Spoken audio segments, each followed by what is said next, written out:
Okay, so we're going to take a look at how to play artifacts. You might have come across it already, or maybe this is the first time hearing about it. So before we get into actually learning how to play the game, let's go over how to get the game. So I'm going to link here in the comments the free version of Artifacts. It might not look exactly like this. It's probably going to go through some updates. There's not a paid version right now, so if you do see a few small differences, it's really not a big deal. This general process of how to play is going to be the same. Once a paid version does come out, I'll come back and I'll update all these videos with the links to that, so you'll have more character creation options, monsters, that kind of thing. So now that you got the game, it's this PDF. We're going to go over the first part of playing the game, which is going to be creating a character. Now, near the bottom here, you'll see that there's a character sheet on page 52.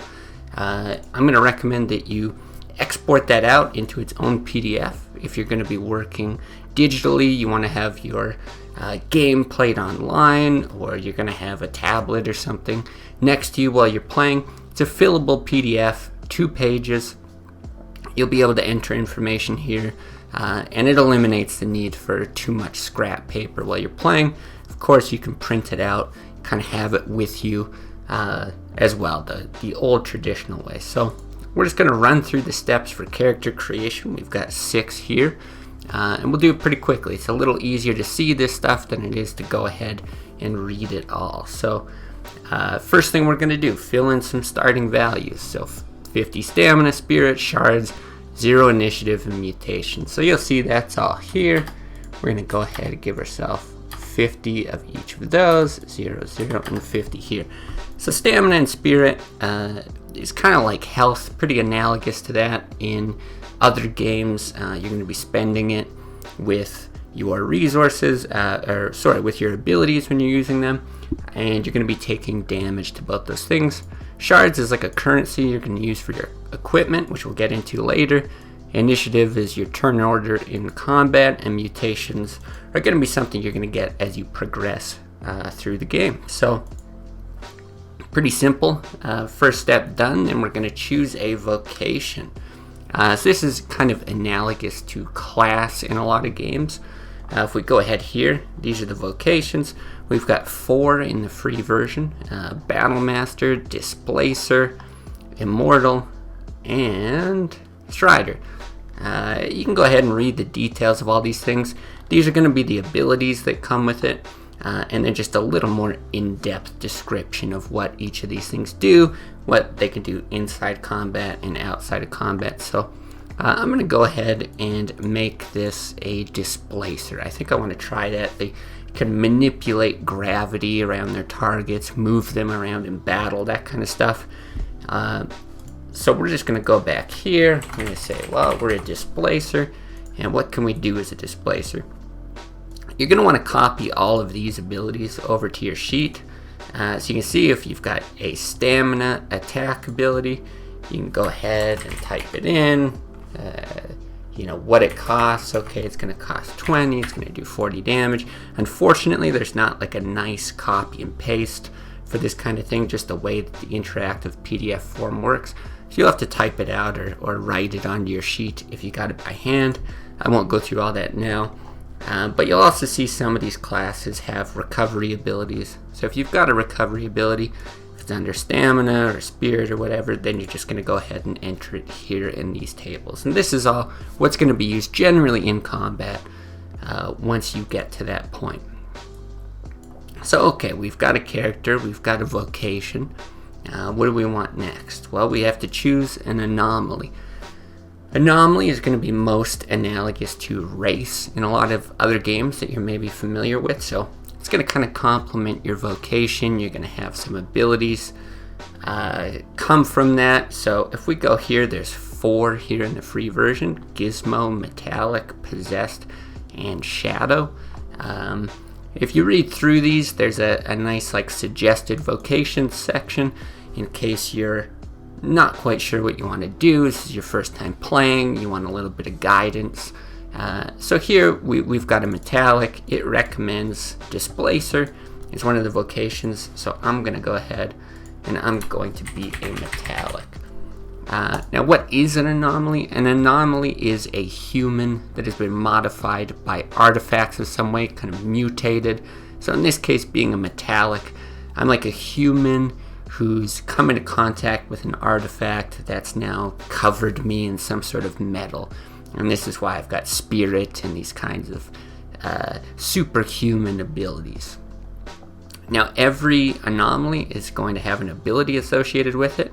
In this case, we've got Metallic Barrage. So you're going to want to go ahead, take this. You can copy it, or if you want to get it onto 2 lines, put it in there with your anomaly ability. And that's something that, again, is going to take place generally inside of combat. But that's all you need for basically your anomaly and vocation, similar to race and class. So what do we do next? Step 4, we're going to assign attribute values. Very similar to other games, you're probably familiar with attributes. It's like the physical characteristics that make up your character. I believe I've just scrolled past them. So this will tell you the exact kind of distribution and what you've got. So we've got strength, athletics, perception, and knowledge. Those are the 4 attributes. You're going to have 22 total points to spend, and you can assign values between 3 and 7. So that's going to be over here on the character sheet. Let's see, I think I'm going to be decently strong. I want to be very athletic. We'll go right to the max there.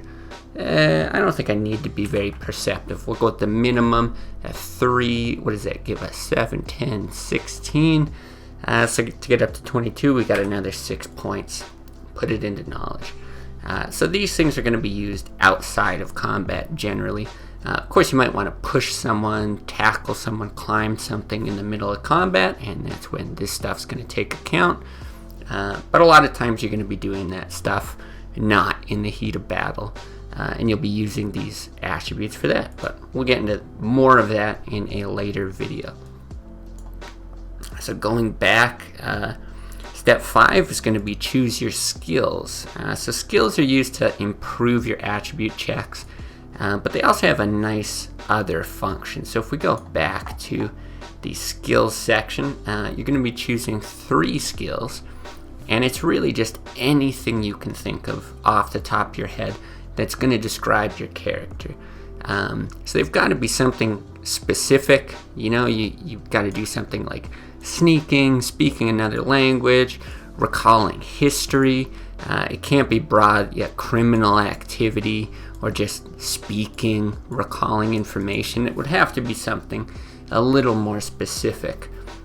So what they're going to do for us, these skills, they're going to give us a +1 on any attribute check that we make if it would apply to that thing. So if I choose sneaking, well, generally sneaking would be my athletics. Let's go ahead and put sneaking in here. Now, instead of just having a 7 for my attributes, I now have an 8 for sneaking. But I want to do something else a little bit different. I'm going to say I can play the lute. And so this is a little bit different. There's no real attribute to say, can you play the lute or can you not, or how good is it? So instead, by picking the skill to play the lute, it just means I have the ability to do that. So maybe I could go to an inn or a tavern of some sort and put on a performance for anyone who wants to listen to me play the lute. Then finally, I'm just going to say, research of monsters. I think that's the third one I'm going to go. So that would probably fall under knowledge if I'm kind of researching them or recalling information about them and their traits. A knowledge score of 6 is going to dictate how much I know about the monsters, and this would bump it up to a 7. Alright, so finally we're on to the last step, which is going to be starting equipment. So starting equipment, just past here, we're probably not going to worry too much about basic equipment.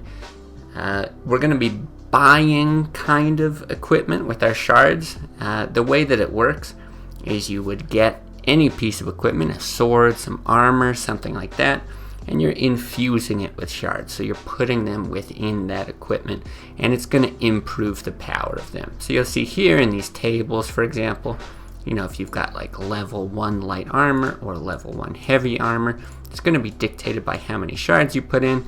And as we go further, tattoos, weapons, that kind of thing. So lots of details on the actual numbers behind this. But keep in mind that one thing anomalies can do is they can meld their equipment at any time. If something is metal, they can meld it. So you can always change your light armor to heavy armor whenever you want. No cost. You can change your sword to an axe, to a bow, to whatever will suit your needs in the moment. Now, we start with 50 shards.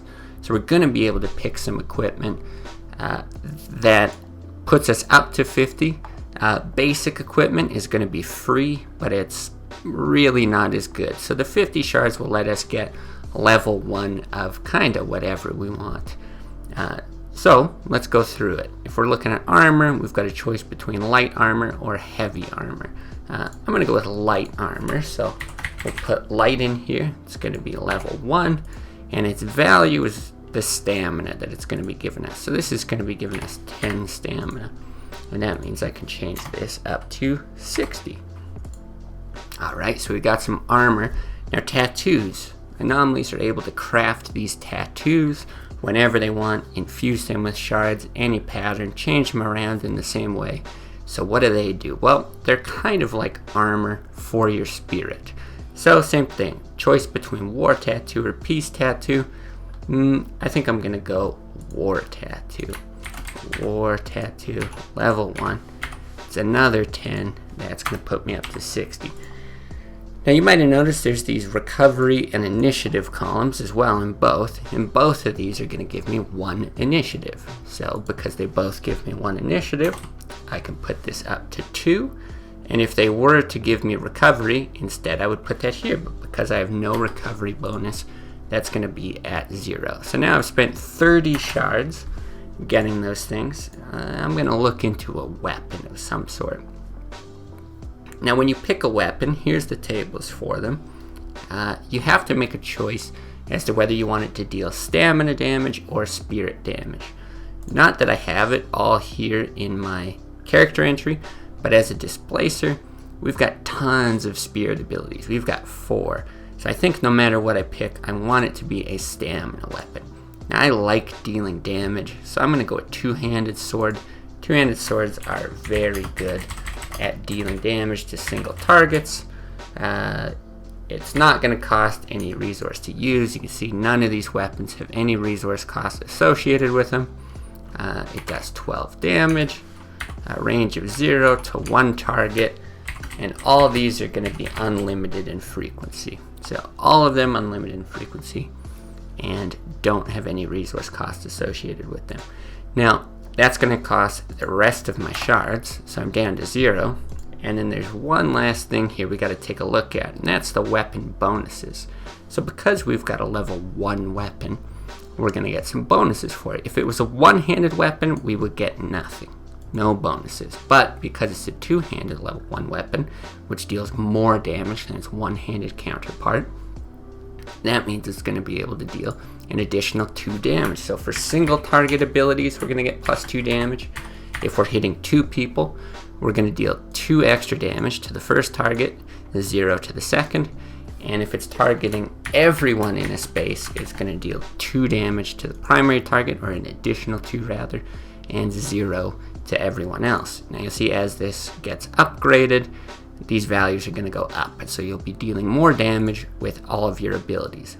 So these bonuses, the single target, dual target, and all target, will apply to all your attack abilities, whereas the recovery will apply to your recovery abilities. So if I'm getting 10 of my resource back, 10 stamina or 10 spirit, I'm going to add that recovery bonus of 0 in this case. Whereas if I have a two-handed sword, I'm just dealing the 12 damage. But if I do slam, I'll deal 40 damage plus 2 because it's a single target maneuver. Now the rest of these things on the second page, alterations, enhancements, These are going to come later. As you're playing the game more, you'll progress your character. You're going to unlock new things that you can do, but for right now, there's no more to put in. Now, as it's talked about in the character creation section, this is everything you need to do mechanically to get your character set up. Then the rest that you can do is just start focusing on things like your name, your physical description, maybe your history. So I can put in whatever name I want up here. I can go down here to my notes and maybe talk about where I came from, how I came to be, that kind of thing. And if you're new to the game, I really encourage that you go light on this. Maybe play 1 or 2 sessions, kind of get used to the game, the setting, and then you can start to fill in your background and a few more details about everything. So that is everything you need to get started. You've got a character now, and you're ready to go. We'll get into some more topics in the next one. Thanks.